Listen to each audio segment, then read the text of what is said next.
This Voice Registry podcast is brought to you by Voicebank.net.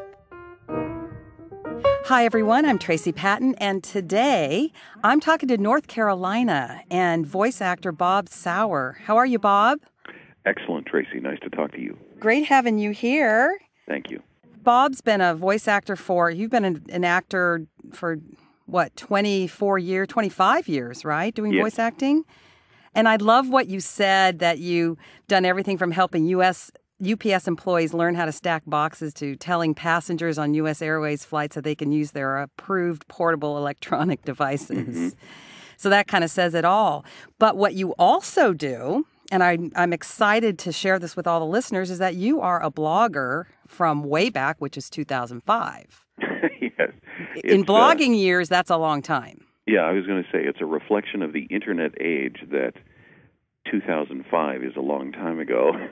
Yeah, exactly.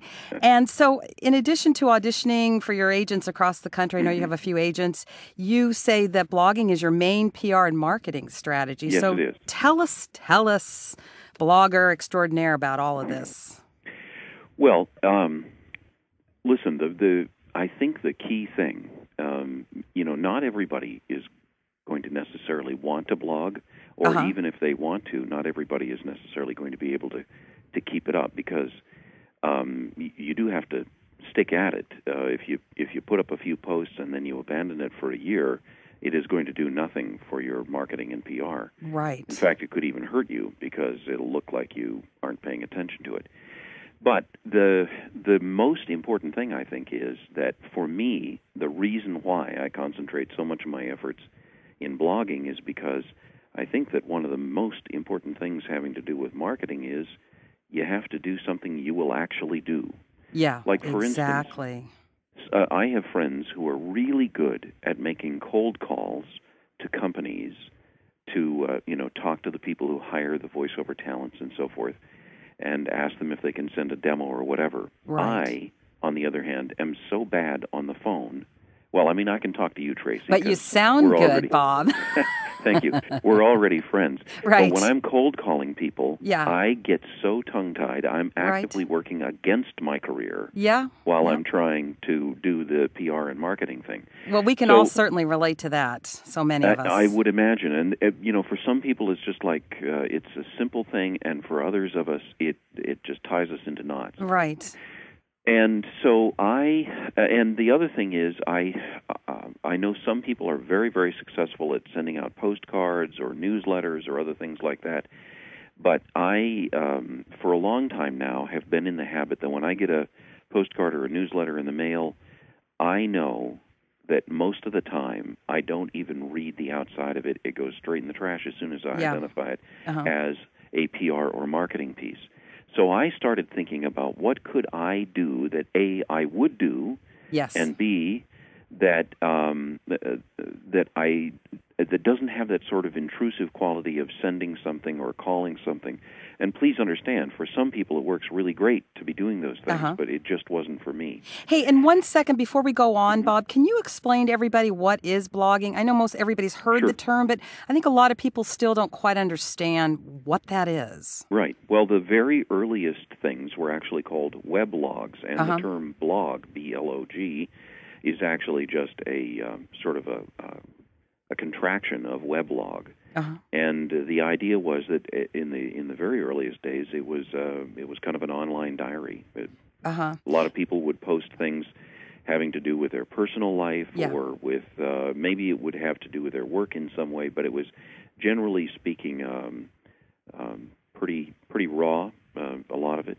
Yeah. But in the last several years, a lot of blogging has come to be more business-focused. That is, people are writing about things that are of interest to folks on a business level rather than more on a personal level. And would you say so it's really turning into a marketing and PR strategy like what you've turned it into? Yes. Yeah, and indeed that was, I had listened to an audiobook by a fellow named Dave Young called Why We Blog, and it was essentially an audiobook making the case that if you're going to be in business in the 21st century, you need to be blogging. That sounds like a book we all need to have then. It's available from Wizard Academy Press, and I think on Amazon.com. Okay. And still in print as far as I know. Excellent. Then I read a couple of other books on blogging, and they all made pretty much the same case that if you're going to be trying to get a point of view out or get an idea out or attract an audience in the 21st century, blogging and what you're doing, podcasting, are the things that we need to be doing. So having made the decision to blog, then I had to decide what was I going to blog about. And one of the key things that came out to me as I was doing this research is whatever you do, you have to do something that you're passionate about. Uh-huh. Because if you just start blogging because you want to attract an audience, for instance, you're going to quickly abandon it because you won't have the stick-to-itiveness to stay at it and to consistently post and to consistently find things to link to and look at other blogs and so forth. And you'll end up abandoning it, and it will hurt you. So what was your reason then for starting blogging? Well, because I was passionate about voiceover. It's the thing that I do. It's a thing I love to do. It's a thing I love to get better at. Uh-huh. And it's a thing I love helping other people get better at. And that ultimately was what helped me come up with, because it wasn't, I began on the first day with the idea I was going to become a great resource for other voiceover people as a blogger.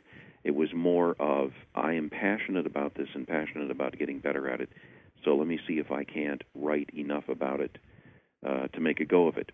And in fact, if you look back at the archive links, you'll see that there are a few months in the first year or so that I was blogging where I had only one post for the whole month.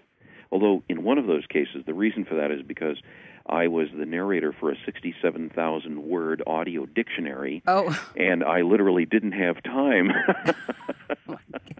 How long did that take you? Weeks. I was going to say weeks. Because every word had to not only be pronounced, but pronounced correctly. But you must have a fabulous vocabulary now. Well, I will say this. It was 67,000 words for this dictionary, and I only had to do 6,000 pickups. So 62,000 of them were done correctly on the first go. Well, that's that. You're a pro. You're a pro. So, apparently. Bob, on the blogging, specifically about the blogging, how did you learn how to do it, and how did you learn how to set up? Because I'm sure the listeners are wondering, well, okay, but how do I do this? Well, fortunately, by the time I got into it in 2005, the idea of blogging had been around for a while, and there are a number of very simple tools. And I looked at a bunch of them, TypePad and Blogger and a few others, and I ultimately ended up settling on WordPress as my blogging platform because my ISP offered a free install, literally one click on a link on the control panel on my ISP for my website, installed a blog. Uh-huh. And then from there, all I had to do was customize it however I wanted. And you figured out how to do that part? Because that's always, then when you get into that technical stuff, it seems like... Well, first of all, you don't actually have to do that. But the cool thing about WordPress is you download another theme, you upload it to the appropriate directory on your server, and when you look at WordPress's control panel, it gives you the option to switch to a new theme.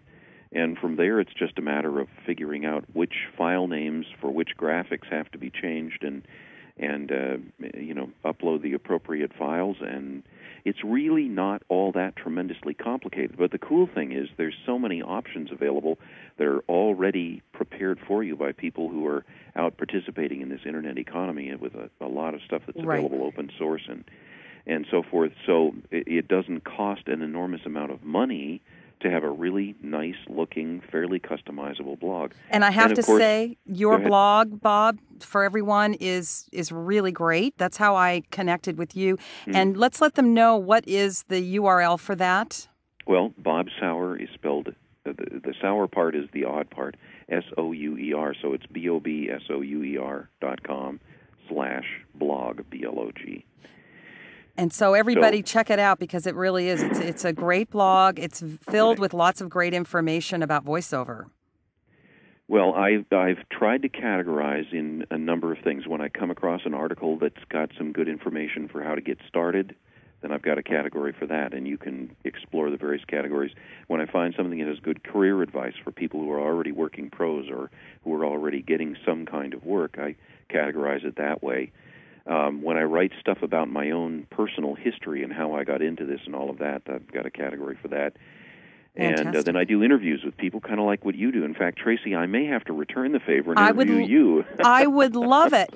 Well, Bob, this has been fantastic. Lots of great information. And in part 2, we're going to get into more details about how you market voiceover and blogging and the whole thing. So I look forward to talking to you again. Me too. Okay, take care. This has been part 1 of my interview with Bob Souer. Please join me next time for part 2. And go to the Voice Registry site and leave your comments. We'd love to hear from you. This Voice Registry podcast was brought to you by Voicebank.net.